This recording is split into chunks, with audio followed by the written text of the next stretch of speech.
Between the ages of 18 and 25, we may find ourselves in one of the most confusing stages of life. If we can find a suitable career during this period, it may help us avoid many detours. Today, let's read a book called The Book of Dialogue to delve into this topic. In the era of information, explosion and new media, we need to see ourselves as a limited space newspaper page and be strict in selecting content. The most significant feature of the new media era is the abundant sharing of information. We have never had such easy access to information as we do today. However, ironically, it is this convenience that has caused most people to lose their ability to filter information. In the past, the media was controlled by the communicators, and the content presented to us, whether in a newspaper, magazine, or TV program, was carefully selected. Now, new media is audience-driven. The easier it is to satisfy our sensory stimulation, the more likely it is to be presented to us. Therefore, what kind of world we see depends on what kind of information we choose to accept. If we do not actively eliminate irrelevant information from our lives will become chaotic. Thus, in the era of new media, the difference between people lies in their ability to make good choices in information. We need to see ourselves as a limited space newspaper page and plan accordingly. We need to ask ourselves, how much does entertainment information occupy in our lives? How much valuable information have we gained for personal improvement? How much time have we set aside for self-reflection? Only by doing so can convenience truly become genuine convenience. Fate is the result of our inner thoughts projecting outward. Do you believe in predestination or in shaping your own destiny? There is a story about a person who always had bad luck and sought advice from a psychologist. He always said, "It's fate." The psychologist asked him what he meant by fate.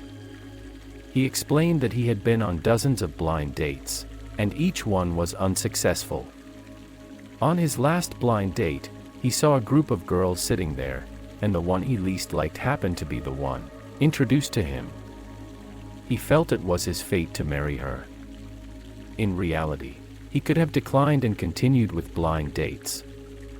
However, as he projected his fear of fate, his terrible fate became his reality. Our lives are very limited. Even if we include sleep time, we only have about 20,000 days in this world. Life is composed of countless choices, and when faced with choices, our hearts are often in conflict. Should we choose for ourselves or for others? Should we believe in ourselves or surrender to fate? When we reach the end of our lives and look back, if we find that most of our choices were not made for ourselves, then our life has been in vain.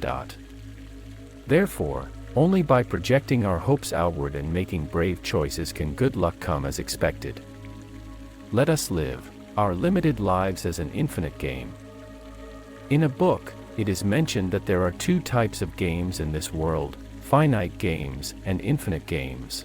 Players of finite games always hope for the game to end and receive some kind of title. On the other hand, players of infinite games hope for the game to continue indefinitely. Saussure and his early friend Zhang Dun often argued due to differences in their political views. Zhang Dun played a finite game, hoping to destroy Saussure through political means and eventually become prime minister. However, his heart was filled with pain, and today, few people remember his name. Saussure may appear to be the loser of the game, but he played an infinite game, exploring new worlds wherever he was. He personally cooked delicious food, made his own ink, pursued art, and lived a life full of joy. When someone plays an infinite game, nobody can kick them out of the game. Lastly, I would like to share a quote from the book. As I grow older, I realize more and more that my time should be spent on things I love, the people I care about, and meaningful work. Let us constantly clarify our inner hopes as we grow and courageously strive for them.